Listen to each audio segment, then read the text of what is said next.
Kalian pernah nggak sih ngerasa kayak uang tuh cepet banget habisnya? Baru gajian, tahu-tahu udah akhir bulan lagi. Nah, ini bukan cuman soal boros atau nggak pandai atur keuangan. Ternyata ada banyak hal di balik layar yang bikin ekonomi kita muter kayak roller coaster, dan salah satunya adalah industri penjaminan. Kedengarannya berat ya, tapi tunggu dulu karena di sini gue bakal jelasin kenapa kalian perlu banget ngerti soal ini. Kalian pasti punya mimpi kan, entah itu mau punya rumah, mobil, dan atau sekedar punya usaha kecil-kecilan yang kalian harapin nantinya bakalan sukses.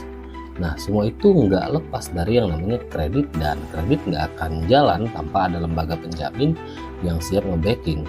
Bayangin aja kalau nggak ada yang mau menjamin, gimana bang bisa yakin ngasih pinjaman buat usaha lo? Makanya peta jalan pengembangan industri penjaminan yang baru aja diluncurin OJK ini penting banget buat kita semua. Tapi apa sih sebenarnya peta jalan ini? Kenapa industri penjaminan jadi kunci buat masa depan ekonomi kita? Dan yang lebih penting lagi, gimana ini bisa ngefek langsung ke kehidupan kalian? Di video ini kita bakal kupas tuntas mulai dari peta jalan, tantangan, hingga peran lembaga-lembaga di dalam menjaga stabilitas keuangan kita. Jadi buat kalian yang mau tahu kenapa gaji kalian sering habis sebelum waktunya, atau kenapa mimpi punya usaha sendiri cuma jadi angan-angan, tonton video ini sampai habis. Siapa tahu di akhir video kalian bakal dapat pencerahan yang bikin hidup kalian lebih tenang. Kalian juga pasti penasaran gimana caranya industri yang masih relatif baru ini bisa tumbuh sebesar 8,01% tahun ke tahun di tengah berbagai tantangan yang ada. Kok bisa? Nah, semua jawabannya ada di sini. Kita bahkan bahas dari A sampai Z, termasuk saran gue buat kalian yang mungkin tertarik buat nyelam lebih dalam di dunia ini. Jadi siap-siap deh, karena kita bakal masuk ke pembahasan yang gak cuma penting, tapi juga penuh dengan insight yang mungkin belum pernah kalian dengar sebelumnya. So, langsung aja kita mulai. Jadi beberapa waktu yang lalu baru aja OJK itu ngeluncurin peta jalan pengembangan dan penguatan industri penjaminan Indonesia untuk periode tahun 2024 sampai dengan 2028. Nah, ini bukan sekedar dokumen biasa guys. Peta jalan ini ibarat blueprint buat ngejalanin industri penjaminan kita selama 5 tahun ke depan. Jadi kalau kalian mikir ini nggak ada hubungannya dengan kalian, mending pikir lagi, karena apa yang terjadi di industri ini bakal ngefek langsung ke dapur rumah kalian. Misalnya itu dari kredit, bisnis, dan bahkan sampai isi dari kulkas kalian. Lu nggak mau kan tiba-tiba kaget pas lihat saldo atau isi dompet lu itu jadi tinggal receh. Makanya jangan anggap remeh hal-hal kecil kayak gini. Siapa tahu setelah nonton video ini kalian jadi lebih ngerti gimana cara ekonomi kita bekerja dan gak gampang kena jebakan Batman yang sering kali bikin kita bingung soal uang. Jadi guys, kita baru aja dapat kabar fresh from the oven dari OJK, dimana mereka udah ngeluncurin apa yang namanya peta jalan pengembangan seperti yang telah saya sampaikan tadi. Iya beneran, mereka sampai bikin peta jalan buat industri penjaminan. Kalian mungkin mikir, serius nih kita butuh peta buat itu? Ya jawabannya iya, karena industri penjaminan di Indonesia ini bisa dibilang baru nyoba cari jalan, ibarat kayak anak kecil yang baru aja belajar naik sepeda. Peta jalan ini dibagi jadi 3 fase. Yang pertama itu penguatan fondasi. Kenapa perlu dikuatin? Ya karena fondasi yang sekarang kayak rumah kardus di pinggir jalan, yang kemungkinan itu nanti bisa roboh karena angin kencang. Kemudian yang kedua itu adalah konsolidasi dan menciptakan momentum. Intinya sih kita perlu nge-push apa yang mulai berjalan biar gak mandek di tengah jalan. Dan yang terakhir yaitu tentang penyesuaian dan pertumbuhan. Ini fase dimana kita mulai melihat hasil dari semua usaha yang sudah dilakuin, atau mungkin malah harus menyesuaikan ekspektasi kita karena nggak sesuai dengan rencana. Bayangin, ada lembaga penjaminan daerah yang baru berdiri 10 tahun terakhir, sementara Jamkrindo udah eksis sejak tahun 1970. Ini kayak anak yang baru bisa jalan langsung disuruh ikut lomba maraton lawan atlet profesional. Ya tantangannya gede banget, apalagi industri penjaminan ini belum sepenuhnya siap. Masih banyak masalah dari permodalan, SDM yang kurang mumpuni, teknologi yang terintegrasi, sampai soft skill ya mungkin masih terlalu soft. Dan ada kabar baik juga, ternyata di tengah semua tantangan ini ada perusahaan penjaminan swasta dengan modal gede yang siap masuk ke pasar. Ini ibarat kayak tiba-tiba muncul pemain yang keren banget di tengah perjalanan yang udah begitu panjang, dan ketika mereka masuk itu langsung ngegolin. Tapi ya balik lagi, kita harus ngelihat gimana implementasinya di lapangan, karena teori di atas kertas itu beda banget sama praktik di lapangan. Nah, Pak Ivan Suparno, Ketua Asipindo juga udah bilang bahwa tantangan besar yang dihadapi itu gak main-main. Dari masalah transfer pengetahuan sampai pengembangan soft skill anggota, bayangin aja ada 23 lembaga penjaminan di Asipindo, tapi masih ada 20 provinsi yang belum punya jam kerja. Jadi PR-nya masih panjang guys. Apakah peta jalan ini bakal sukses membawa industri penjaminan kita ke level berikutnya? Atau malah cuma jadi dokumen manis yang nanti bakal dilupain juga? Ya kita tunggu aja, yang jelas koperasi dan UMKM kita butuh support nyata, bukan cuma sekedar janji manis. Kalau kalian punya pendapat, jangan ragu buat share di kolom komentar, biar kita bisa diskusi lebih lanjut. Tadi kita udah bahas soal peta jalan pengembangan industri penjaminan, yang katanya bakal jadi kompas buat industri ini ke level selanjutnya. Tapi sebelum kita terlalu semangat ngebahas masa depan yang cerah itu, ada baiknya kita balik sejenak ke kenyataan. Karena meski peta jalan udah ditetapkan, masih ada banyak rintangan yang mesti dihadapi, dan rintangan ini nggak bisa kita anggap enteng tentunya. Kita ngomongin soal tantangan internal di lembaga penjaminan. Di balik semua rencana besar dan ambisi tinggi, ada masalah mendasar yang mesti kita beresin dulu. Pertama, kita bicara soal permodalan. Modal itu kayak bensin buat mobil, tanpa itu ya mau sehebat apapun mesinnya, ya mobilnya nggak bakalan bisa jalan. Kecuali dia mobil listrik, ya itu pun harus di-charger. Banyak lembaga penjaminan kita yang masih ngos-ngosan buat dapetin modal yang cukup. Dan nggak cuma itu, masalah SDM juga nggak kalah krusial. Percuma kan punya mobil bagus tapi nggak ada yang bisa nyetir. Sumber daya manusia yang berkualitas itu jadi masalah besar di sini. Bayangin, kita ngomongin industri yang seharusnya jadi tulang punggung ekonomi, tapi masih kekurangan orang-orang yang kompeten buat ngejalaninnya. Ini kayak kita punya restoran mewah, tapi kokinya cuma bisa masak mie rebus aja. Ironis nggak? Lalu ada lagi soal teknologi informasi, di mana zaman sekarang itu kalau kita nggak terintegrasi dengan baik, itu sama aja kayak kita punya HP canggih tapi sinyalnya nggak ada.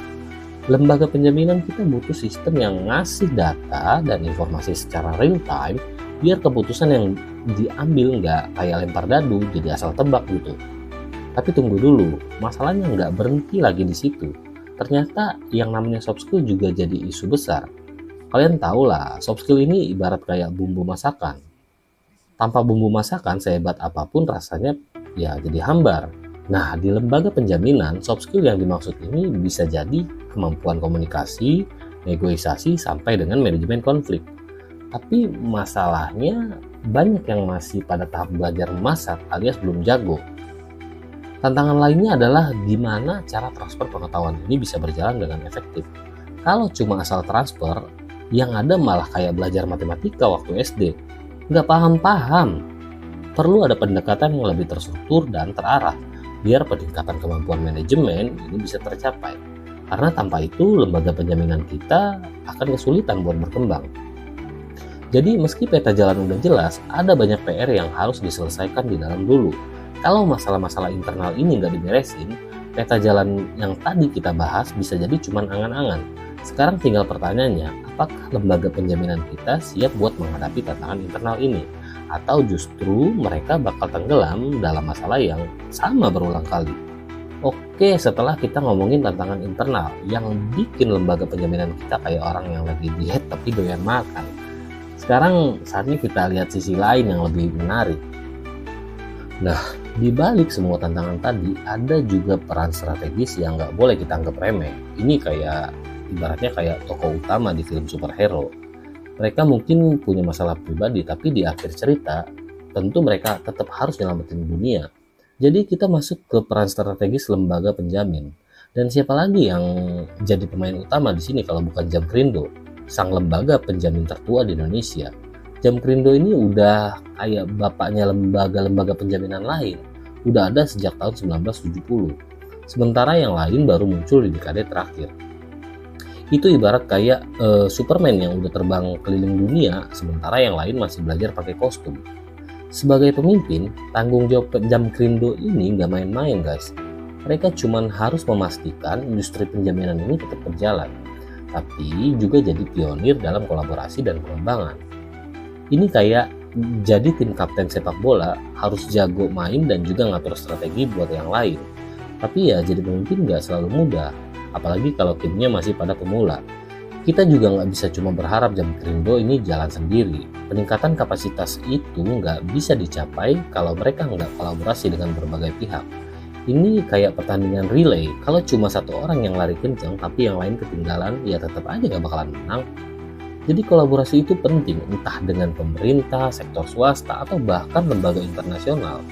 Karena tantangan yang dihadapi ini nggak kecil guys. Lanjut ke peran penting pemegang saham dan legislatif.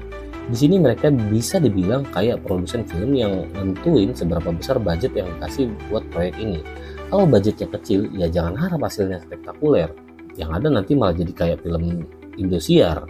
Itulah kenapa penyertaan modal di lembaga penjaminan, khususnya Jamkrida itu sangat krusial.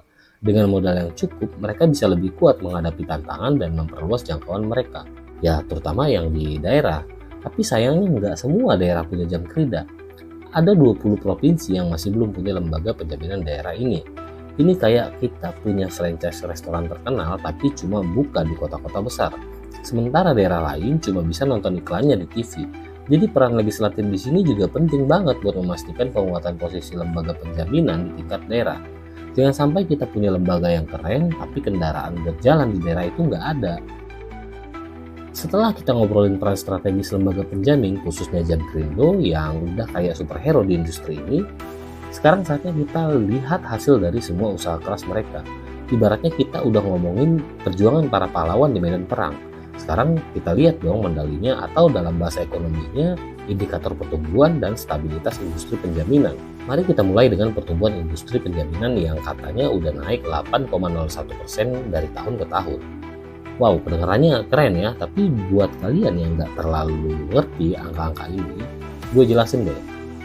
Ini tuh kayak berat badan yang naik 8% dalam setahun, tapi bedanya kalau di industri penjaminan ini dianggap sehat, sementara buat berat badan yang nggak mungkin ini terlalu bagus. Tapi serius, angka ini bukan main-main. Pertumbuhan 8% itu nunjukin kalau industri penjaminan kita nggak cuma hidup, tapi juga berkembang baik. Ini ibarat kayak tanaman yang disiram tiap hari, yang dimana kalau dia dirawat dengan benar, dia bakalan tumbuh subur. Dan nggak cuma itu, outstanding penjaminan dan nilai aset juga ikut naik. Ini tuh kayak lihat saldo rekening yang terus nambah tiap bulan. Rasanya menyenangkan. Tapi guys, pertumbuhan itu bukan cuma soal angka. Pertanyaan pentingnya adalah apakah pertumbuhan ini sustain? Apakah ini pertumbuhan yang berkualitas atau cuma sekedar angka yang bagus di atas kertas? Karena kalau cuma numpang lewat aja, pertumbuhan ini nggak bakal bertahan lama.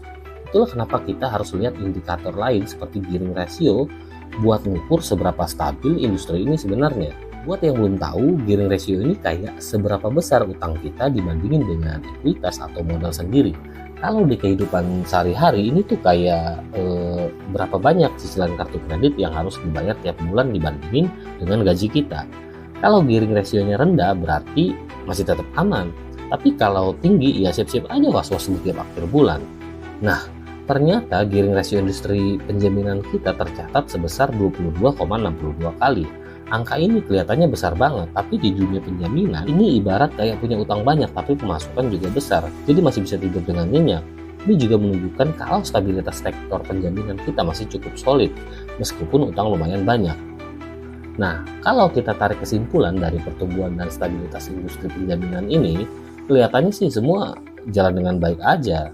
Tapi balik lagi ke pertanyaan tadi, apakah ini sustain, apakah industri ini bakal terus berkembang tanpa harus khawatir akan krisis di masa depan, atau kita cuma lagi nunggu bom waktu? Nah, ini yang harus kita pikirin lebih jauh, karena pertumbuhan tanpa stabilitas itu kayak bangun rumah dari kartu remi yang kelihatannya aja cakep, tapi kalau ditiup ya roboh.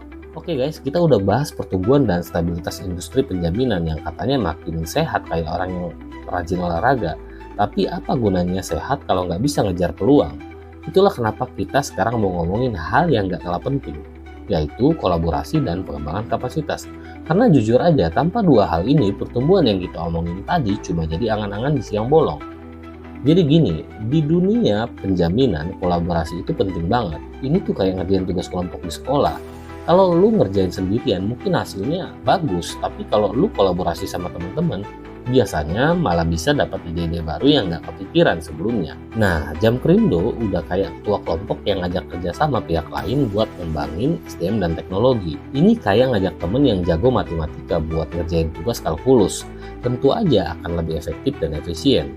Masalahnya, kolaborasi ini nggak selalu berjalan mulus. Kadang kita pikir udah ngajak temen yang pinter, tapi ternyata dia juga males-malesan. Jadi kolaborasi Jam Krindo ini harus tepat sasaran, terutama dalam pengembangan SDM dan teknologi. Jangan sampai cuma keren di atas kertas, tapi implementasinya nol besar. Ya kayak punya smartphone canggih tapi cuma buat dimainin game doang. Kemudian ada juga soal pengembangan kapasitas, terutama dalam hal kredit dan manajemen resiko buat sektor UMKM. Ini penting banget karena UMKM di Indonesia itu banyak, tapi akses mereka ke kredit tuh susahnya minta ampun. Ibaratnya UMKM ini punya potensi besar, tapi nggak semua lembaga pembiayaan mau ngelirik mereka karena dianggap beresiko tinggi. Nah, disinilah peran lembaga penjamin buat memastikan resiko-resiko ini bisa dikelola dengan baik. Kayak ngajarin orang naik sepeda biar nggak jatuh terus. Ngomong-ngomong soal UMKM, sektor ini tuh kayak primadona yang selalu digadang-gadang jadi tulang punggung ekonomi kita. Semua lembaga pembiayaan mulai dari fintech, bank, seolah-olah berlomba buat dapetin hati mereka. Tapi kadang cuma omong-omong doang, makanya lembaga penjaminan harus bisa beneran ningkatin daya tarik UMKM di mata lembaga pembiayaan. Ini kayak nge-makeover UMKM biar lebih menarik di hadapan calon gebetan alias investor. Tapi gimana UMKM bisa menarik kalau akses dan informasi mereka ke sistem perkreditan masih terbatas? Ini kayak lu ngejar jodoh tapi nggak punya kuota buat video call sama doi. Di sini lembaga penjaminan punya PR besar buat memastikan UMKM punya akses yang mudah dan jelas ke sistem perkreditan. Bukan cuma omong-omong di seminar-seminar, tapi beneran diterapin di lapangan. Jadi kolaborasi dan pengembangan kapasitas ini bukan cuma soal ngajak kerjasama atau bikin slide keren di PowerPoint. Ini soal beneran nyiapin SDM, teknologi, dan strategi yang solid buat beneran ningkatin kapasitas UMKM dan koperasi kita. Karena kalau cuma pinter omon-omon tapi nggak ada aksi, ya kita bakal terus muter di situ-situ aja. Jadi yuk kita tunggu langkah konkret dari Jam Krindo dan lembaga penjaminan lainnya buat bener-bener ngangkat sektor UMKM ini ke level yang lebih tinggi. Setelah tadi kita ngomongin soal kolaborasi dan gimana pentingnya pengembangan kapasitas buat UMKM dan koperasi, sekarang saatnya kita masuk ke topik yang gak kalah seru, dampak dari implementasi peta jalan ini. Kalian pasti penasaran kan seberapa jauh peta jalan ini bakal membawa perubahan di industri penjaminan kita? Atau jangan-jangan peta ini cuma bikin kita nyasar aja? Jadi gini, peta jalan ini tuh ibarat GPS buat industri penjaminan. Kalau lu pernah nyasar gara-gara ngikutin Google Maps, ya kurang lebih lu bakalan ngerti lah perasaan para pelaku industri yang ngikutin peta jalan ini. Bedanya kalau dengan smartphone kita bisa bilang recalculating kalau salah jalan. Di industri penjaminan nggak ada tuh tombol buat langsung benerin arah. Makanya penting banget buat peta jalan ini benar-benar dipahami dan diimplementasikan dengan baik. Tapi yang nggak bisa dipungkiri, seringkali yang namanya peta jalan itu cuma bagus di atas kertas aja. Ini ibarat kayak lu lagi bikin proposal buat tesis yang kelihatannya cakep banget pas diajuin, tapi pas udah ngadep dosen pembimbing, ya gitu deh, mulai keteteran di sana sini. Nah, tantangan terbesar dari implementasi peta jalan ini adalah bagaimana supaya beneran jadi panduan yang efektif, bukan sekedar dokumen yang ditumpuk di atas meja. Peta jalan ini diharapkan bisa mengarahkan pertumbuhan industri penjaminan, terutama dalam menghadapi berbagai tantangan yang ada.